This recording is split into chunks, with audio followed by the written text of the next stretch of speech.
Hello guys, welcome back to my YouTube channel. So ito guys, yung aking recipe today, i-share ko sa inyo kung paano kong lutuin itong chicken breast. So i-marinate muna natin ng pepper powder, dark soy sauce,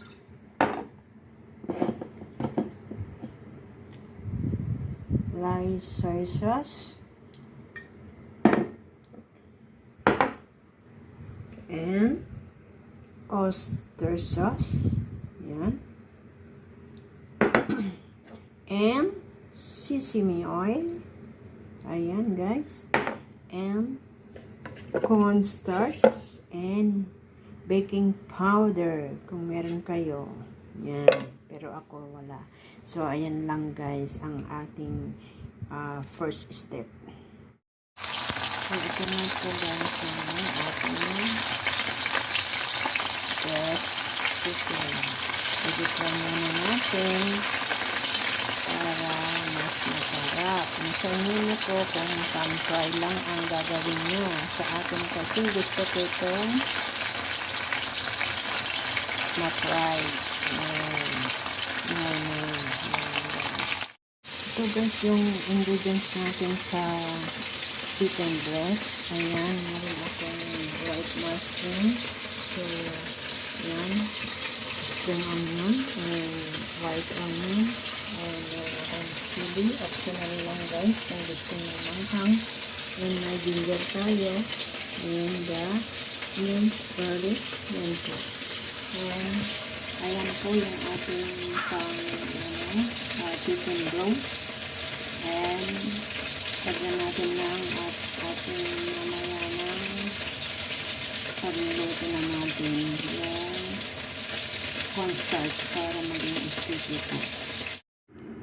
Ito na po guys yung ating na-deep fry na chicken breast. So next step is ginger, yung onions guys,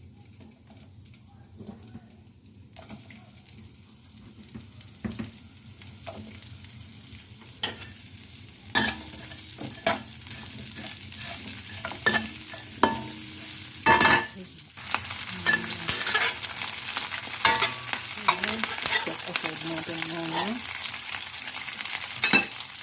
Next is garlic. Nasa inyo na guys kung gusto nyo ilagyan ng mushroom or yung ang ilagay nyo lang is yung spring onion and onion lang guys, pwede naman, pero ako nilagyan ko na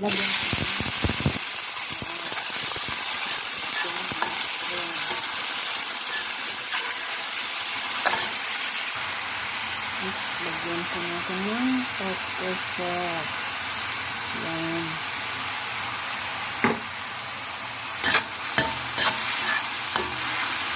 Heat natin for around 5 minutes. Yan, ito yung lasa natin. So, yan. Lagyan natin ulit ng onions. And yan. Optional natin chili. And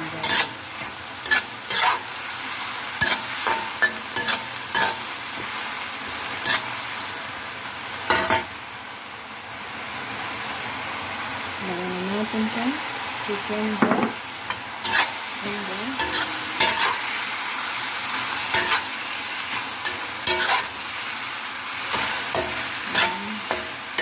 with soya, lagyan natin yung spring onion, and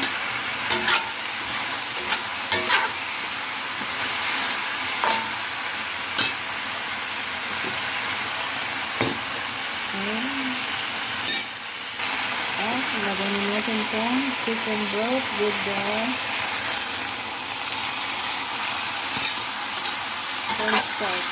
Yan po guys. Diba? Sarap. Yan guys, maraming salamat sa inyong panonood. God bless po sa lahat. Bye.